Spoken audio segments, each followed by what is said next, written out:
The Ludlow Massacre, 1914. The Ludlow Massacre of April 20th, 1914, is a haunting chapter in the fight for labor rights in America. The conflict began months earlier when 11,000 coal miners in southern Colorado, many immigrants from Greece, Italy, and Eastern Europe, went on strike against the Colorado Fuel Iron Company, CF&I, owned by industrial magnate John D. Rockefeller Jr. The miners demanded safer working conditions, fair wages, and freedom from the oppressive company towns where they were forced to live under the constant control of CF&I. Their struggle would culminate in one of the bloodiest labor confrontations in U.S. history. The strike began on September 23, 1913. Miners and their families were evicted from company housing and took refuge in tent colonies scattered across the region.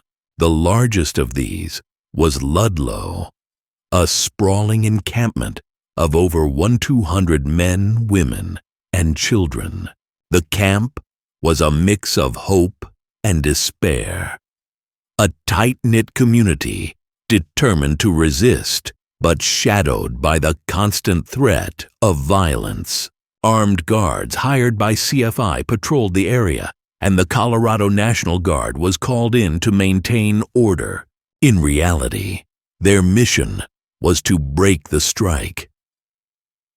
Tensions boiled over on the morning of April 20th, 1914. Guard forces stationed near Ludlow began firing into the camp with rifles and a mounted machine gun known as the Death Special.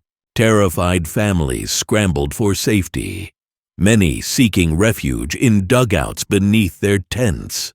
Among them were Tikas, a Greek immigrant and leader of the strike, and other union organizers who tried desperately to negotiate a ceasefire.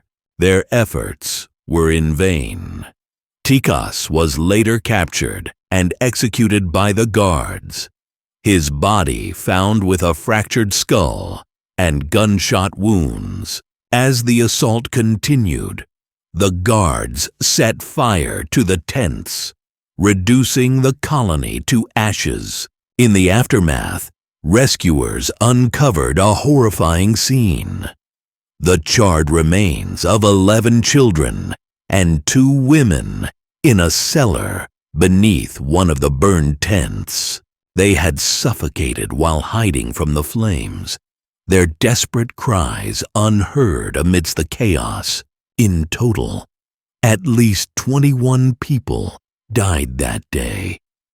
Though the true toll may have been higher, the massacre sent shockwaves across the nation, drawing attention to the brutal conditions faced by miners and the unchecked power of industrial giants like Rockefeller. The public was outraged, but justice proved elusive. Rockefeller evaded responsibility, framing the violence as a necessary measure to restore order. The massacre ignited a wave of retaliatory violence, with miners launching attacks on company facilities in what became known as the Colorado Coalfield War. Though the strike eventually collapsed, Ludlow became a rallying cry for labor reform. The tragedy contributed to the establishment of child labor laws and worker protections. But for the families who lost loved ones, the scars remained. Today, the Ludlow site is a somber memorial to those who perished, a reminder of the price paid by workers in their fight for dignity and fairness. It stands as a testament to the resilience of the human spirit and the enduring quest for justice.